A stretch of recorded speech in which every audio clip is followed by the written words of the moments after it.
మా ఇంటి బ్లాగ్ ఎలా ఉన్నారు? అందరూ బాగున్నారు కదా. సో ఈ రోజు కూడా ఒక మంచి సోప్తో మేము ముందుకొచ్చినానండి. ఈ రోజు సోప్ అయితే కన్నా ఐస్ సోప్. ఈ ఐస్ సోప్ ఎలా తయారు చేసుకోవచ్చు అనేది కూడా మీ అందరితో షేర్ చేసుకుంటా ఉన్నాను. సో తప్పకుండా చూడండి, మీకు అర్థమవుతుంది. సో మీకు ఎండింగ్ వరకు చూచని ఈ సోప్ ఎలా తయారు చేసుకోవచ్చు, ఎలా యూజ్ చేయొచ్చు అనేది మీకు తెలుస్తుంది. సో ఈ సోప్ మనం యూజ్ చేయటం వల్ల ఐస్ సోపు సో మన స్కిన్ పైన ఉండే ముడతలు కానీ లేదంటే పిగ్మెంటేషన్, డార్క్ సర్కిల్స్ అదంతా కూడా ఈజీగా రిమూవ్ చేయొచ్చుంది. స్కిన్ అనేది మనకు గ్లాసీ స్కిన్ లాగా ఉంటుందండి, చాలా బాగుంటుంది. సో ఒకసారి అయితే ఎండింగ్ వరకు అయితే ట్రై చేయండి. ఈ సోప్ ఎలా తయారు చేసుకోవచ్చు అనేది కూడా అప్పుడు మీకు తెలుస్తుంది. మీరు కూడా తయారు చేసుకోవడానికి ఈజీగా ఉంటుంది. సో ఈ ఐస్ సోప్ తయారు చేయటం లేట్ చేయకుండా స్టార్ట్ చేసే ముందు మన ఛానల్ కన్నా ఎవరైనా ఫస్ట్ టైం చూసినట్టయితే కన్నా ప్లీజ్ సబ్స్క్రైబ్ చేసుకోండి. పక్కనే ఉండే బెల్ ఐకాన్ క్లిక్ చేసినారంటే నేను చేసే ప్రతి వీడియో మీకు నోటిఫికేషన్ అవుతుంది ఫ్రెండ్స్, మిస్ కాకుండా. సో వీడియో అయితే స్టార్ట్ చేసేద్దాము. సో ఫస్ట్ అయితే కన్నా సోప్ కాల్చిన ఇంగ్రీడియంట్స్ అయితే చూద్దాము. సో ఇక్కడైతే కన్నా ఒక 2 స్పూన్లు బియ్యం అయితే తీసుకున్నానండి. నేను తీసుకున్న బియ్యం వచ్చేసి బాస్మతి బియ్యం అయితే తీసుకున్నాను. సో మీరు చేయాలనుకుంటే కన్నా మీకు నచ్చిన బియ్యం అనేది తీసుకోవచ్చు. సో ఇక్కడ వచ్చేసి ఇవి వచ్చేసి మీకు అందరికీ తెలిసే ఉంటుంది, అవిసె గింజలండి. బ్లాక్ సీడ్స్ అంటారు లేదా అవిసె గింజలు అనొచ్చు. సో అందరికీ కూడా అందుబాటులో ఉంటాయి ఈ అవిసె గింజలు అయితే గన. అలాగే గ్లిజరింగ్ వచ్చేసి తీసుకోవాలా. గ్లిజరింగ్ కూడా అందరికీ అందుబాటులో ఉంటుంది, లేదంటే మనం షాప్‌లోను కూడా తెచ్చుకోవచ్చునండి. కిరాణా షాప్‌లో కూడా ఉంటుంది. సో అలాగే ఒక గ్లాస్ నీళ్ళు అనేది తీసుకోవాలా. సో మనం తాగే నీళ్ళు అయితే తీసుకోవాలా. సో ఇప్పుడు ఏం చేయాలంటే చిన్న ఈ మాదిరిగా పెన్ను ఒకటి తీసుకొని ఆ బియ్యం అన్నీ కూడా ఇందులో వేసేసుకోవాలి. కరెక్ట్‌గా నేను 2 స్పూన్లు తీసుకున్నానండి. ఒకవేళ మీరు బాస్మతి రైస్ అందుబాటులో ఉంటే గనక బాస్మతి రైసే ఏసుకోండి, చాలా మంచిది స్కిన్‌కి అనేది. సో ఇప్పుడొచ్చేసి అవిసె గింజలు కూడా ఏసేసుకోవాలా. అవిసె గింజలు నేనైతే గన ఒక 2 స్పూన్ల కంటే కొంచెం తక్కువ తీసుకున్నాను. సో 1 స్పూన్ అయితే తీసుకోండి సరిపోతుంది. సో ఇక్కడైతే ఈ మాదిరిగా మనం అన్నీ కూడా ఏసేసి సో మనం వాష్ చేయాల్సిన అవసరం లేదండి. ఒక గ్లాస్ నీళ్ళు వేసినాం కదా. సో ఆ గ్లాస్ నీళ్ళు దగ్గర పడేదాకా ఉడికించుకోవాలా. ఇక్కడ స్టవ్ పైన పెట్టుకొని మనం స్టవ్ అనేది ఆన్ చేసుకొని 1 మినిట్ వచ్చేసి మనం హైలో పెట్టుకోవాలి స్టవ్ అయితే గన. సో మనకు ఉడుకొచ్చేటప్పుడు మనం స్టవ్ వచ్చేసి సిమ్‌లో పెట్టుకుంటే సరిపోతుంది. సో ఒకేసారి మనం హైలో పెట్టే ఉడికియకూడదండి. మనకి ఈ మాదిరిగా ఉడుకొచ్చేదాకా ఒక హైలో పెట్టుకొని ఒక 1 మినిట్ కానీ లేదంటే 1 ½ మినిట్ గాని పెట్టుకొని సో మనకి ఈ మాదిరిగా బాగా ఉడికేటప్పుడు స్టవ్ అనేది సిమ్‌లో పెట్టేసుకొని బాగా దగ్గర పడేదాకా ఉడకబెట్టుకోవాలా. మనం మిక్సింగ్ అనేది చేసేది అస్సలు స్టాప్ చేయకూడదు. ఈ మాదిరి మిక్సింగ్ అనేది చేస్తూనే ఉండాల. సో ఎందుకంటే ఆ బియ్యం అనేది మనం కడగకుండా అలాగే ఏసినాం కాబట్టి అడుగంటుతది. సో ఇప్పుడైతే స్టవ్ అనేది సిమ్‌లో పెట్టుకొని దగ్గర పడేదాకా ఉడికించుకుందాము. సో ఇవైతే గన బాగా దగ్గర పడినాయి చూడండి. సో మనకి ఈ మాదిరిగా చిక్కగా అనేది అయితదండి. ఎందుకంటే మనకు అవిసె గింజలనేది ఈ మాదిరిగా ఉడకంగా మనకు చిక్కగా గమ్ములాగా అయితది.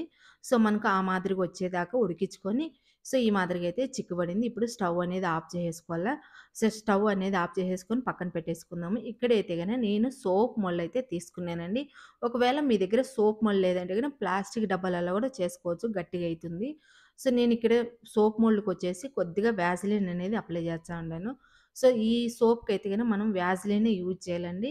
ఒకవేళ మీ దగ్గర వ్యాజిలిన్ లేదంటే గన కొంచెం ఏమన్నా బాదాం ఆయిల్ కానీ, లేదంటే ఆలివ్ ఆయిల్ కానీ అప్లై చేసుకోవాలా. సో మనం అప్లై చేసినాక పక్కన పెట్టేసుకోవాలా సోప్ మోల్డ్ కూడా. సో ఇక్కడ ఇందులో వచ్చేసి గ్లిజరింగ్ అనేది ఒక్క స్పూన్ అనేది వేసుకోవాలా. గ్లిజరింగ్ కూడా వేసేసినాక సో బాగా మిక్సింగ్ అనేది చేసుకోవాలా. అందులో మిక్స్ అయ్యేలాగా మనం మిక్సింగ్ అనేది చేసేసుకొని సో ఇప్పుడంతా కూడా మనము సోప్ మోల్డ్ అనేది వేసుకొని మనం సోప్ లాగా గట్టి చేసుకోవాలా. సో వ్యాజిలిన్ కానీ లేదంటే బాదాం ఆయిల్ కానీ, ఆలివ్ ఆయిల్ కానీ యూజ్ చేసుకోవాలండి. కోకోనట్ ఆయిల్ అయితే యూజ్ చేయకూడదు. సో మొత్తం కూడా సోప్ మోల్డ్ అనేది వేసేసుకోవాలా ఇదంతా కూడా. సో కరెక్ట్‌గా నాకు 4 సోప్స్ అయితే వచ్చినాయండి. సో ఎందుకంటే మీడియం సైజ్ కాదండి, పెద్ద సైజే. సోప్ మోల్డ్ ఎంతుందో అంత ఫుల్ ఏసినా చూడండి ఇక్కడైతే గన. సో కొద్దిగా అయితే మిగిలింది. ఇక్కడ ఈ సోప్‌కైతే గన ముక్కాలైతే వచ్చింది. సో 3 సోప్స్ అయితే గన పెద్ద సైజే. ఒక సోప్ అయితే గన కొంచెం మీడియం సైజు. సో ఈ సోప్ అంతా కూడా మనకు గట్టిగా కావాలంటే డీప్ ఫ్రీజర్‌లో పెట్టాలండి. ఒక 6 గంటల సేపు మనం అలాగే పెట్టేసినామంటే డీప్ ఫ్రీజర్‌లో మనకు గట్టిగా అయిపోతుంది. మనకు సోప్ అనేది రెడీ అయిపోతుందనమాట. సో ఇక్కడ పెనంలో ఉండేది కొంచెం ఇక్కడ చేతికనేది అప్లై చేస్తాను చూడండి ఎంత బాగా వచ్చిందో. సో మనకు ఇక్కడ కొద్దిగా అప్లై చేస్తంటేనే మీకు తెలుస్తుంది కదా స్కిన్ పైన ఉండే జిడ్డు, మురికి అంతా కూడా ఈజీగా రిమూవ్ చేసేసి స్కిన్ పైన ఉండే ముడతలు కానీ, పిగ్మెంటేషన్, డార్క్ సర్కిల్స్, పింపుల్స్ వల్ల వచ్చిన మచ్చలు, బ్లాక్ హెడ్స్ అదంతా కూడా ఈజీగా రిమూవ్ చేసేస్తుంది. సో, ఈ సోప్ అయితే గనక ఫ్రిడ్జ్‌లో డీప్ ఫ్రీజర్‌లో 6 అవర్స్ అంటే 6 గంటలు పెట్టాలా. సో, ఇప్పుడు 6 గంటల తర్వాత చూడండి ఎంత బాగా గట్టిగా అయిపోయిందో. సోప్ అనేది రెడీ అయిపోయింది. సో, నేనైతే గన డీప్ ఫ్రీజర్‌లో అయితే ఒక 6 గంటల సేపు పెట్టినానండి.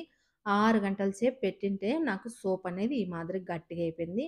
సో, కొన్ని ఫ్రిడ్జ్‌లో అయితే గన ఒక 4 గంటల్లో లేదా 5 గంటల్లోనే సోప్ అనేది గట్టిగా అయిపోతుంది. మనం ఇప్పుడు ఐస్ క్యూబ్స్ రెడీ చేసుకోవాలంటే నీళ్ళు వేసి మనం ఫ్రిడ్జ్‌లో పెడితే ఎంత టైం పడుతుందో, సో, దానికంటే ఎక్కువ టైం అనేది ఈ సోప్ తీసుకుంటుంది. కరెక్ట్‌గా ఒక 6 గంటల సేపు పెట్టుకుంటే మనకు సోప్ అనేది గట్టిగా అయిపోతుంది. సో, ఇక్కడ చూడండి 4 సోప్స్ కూడా ఈజీగా రిమూవ్ అయిపోయినాయి. 4 కూడా ప్లేట్‌లో పెట్టినాను. ఎంత బాగున్నాయో చూడండి. చూసేకి కూడా ఎంత అందంగా ఉన్నాయి. కలర్‌ఫుల్‌గా సూపర్‌గున్నాయి. సో, మనం ఈ సోప్ అంతా కూడా రిమూవ్ చేసేసుకున్నాక ఒక బాక్స్‌లో ఏసి పెట్టుకోవాలండి. ఈ మాదిరిగా బాక్స్‌లో ఏసేసుకొని మళ్ళా మనం డీప్ ఫ్రీజర్‌లో అనేది పెట్టుకోవాలా. సో, మన ఫేస్‌కి ఎంత అవసరమో అంత అనేది మనం యూజ్ చేసుకోవాలనమాట. మళ్ళా మిగిలింది మనం బాక్స్‌లో పెట్టేసుకొని మళ్ళా డీప్ ఫ్రీజర్‌లో పెట్టేసుకుంటే సరిపోతుంది. మనకు అలాగే ఐస్ క్యూబ్స్ లాగా అలాగే సో, ఇప్పుడు ఉండిపోతుంది. సోప్ అయితే గన నా ఫేస్ కూడా అప్లై చేసి చూపించానండి. ఎలా వచ్చేది కూడా మీకు తెలుస్తుంది. సో, ఈ సోప్ అయితే గన మనము ఎంత అవసరమో ఫేస్‌కు అలాగే చేతలకు మనం వాడుకొని సో, మళ్ళా కూడా మనము ఒక బాక్స్‌లో ఏసేసుకొని ఫ్రీజర్‌లో పెట్టుకున్నామంటే సోప్ అనేది అలాగే ఉంటుంది గట్టిగా. సో, చాలా మంచిదండి ఈ సోప్ అయితే గన. సో, చాలా మందికి కూడా ఈ సోప్ తెలిసుంటుందో తెలీదో నాకైతే తెలీదు. సో, నేనైతే గన ట్రై చేసినాను. మంచి రిజల్ట్ అయితే వచ్చింది. సో, గ్లాసీ స్కిన్ మన సొంతం అవుతుంది ఈ సోప్ వాడితే గన. సో, తప్పకుండా మీరు కూడా ట్రై చేయండి. ఈ సోప్ అయితే గన ఈజీగా తయారు చేసుకోవచ్చు. సో, మన ఇంట్లో అవిసె గింజలు అలాగే రైస్ ఉంటే చాలండి ఈ సోప్ అనేది ఐస్ సోప్ తయారు చేసుకోవచ్చు. ఇప్పుడు అయితే నేను ఫేస్ కూడా అప్లై చేసి చూపించాను. సో, ఈ మాదిరిగా మనము సోప్ అనేది ఒకటి తీసుకోవాలా. సోప్ అనేది మనము ఎంత అవసరమో అంత మనం ఫేస్‌కి కానీ, నెక్‌కి కానీ, చేతలకు కానీ వాడుకొని తర్వాత మనం మిగిలింది మళ్ళా మనం ఫ్రిడ్జ్‌లోనే పెట్టుకోవాలా డీప్ ఫ్రీజర్‌లో అయితే. సో, నార్మల్ ఫ్రిడ్జ్‌లో అయితే పెట్టుకోకూడదు. డీప్ ఫ్రీజర్‌లోనే పెట్టుకోవాలా. సో, ఫేస్‌కంతా కూడా ఈ మాదిరిగా అప్లై చేసుకొని మళ్ళా మనము మిగిలింది బాక్స్‌లో అనేది పెట్టేసుకొని ఒక 5 మినిట్స్ మసాజ్ చేసుకోవాలా ఫేస్ అంతా కూడా. నార్మల్ వాటర్‌తో వాష్ జేసేసుకోవాలి. ఇప్పుడు చూడండి ఈ మాదిరిగా ఒక 5 మినిట్స్ అనేది మసాజ్ చేసుకోవాలి ఈ మాదిరిగా. సో, ఐస్ క్యూబ్సే చాలా మంది గూడా వాడతారండి. చాలా మంచిది.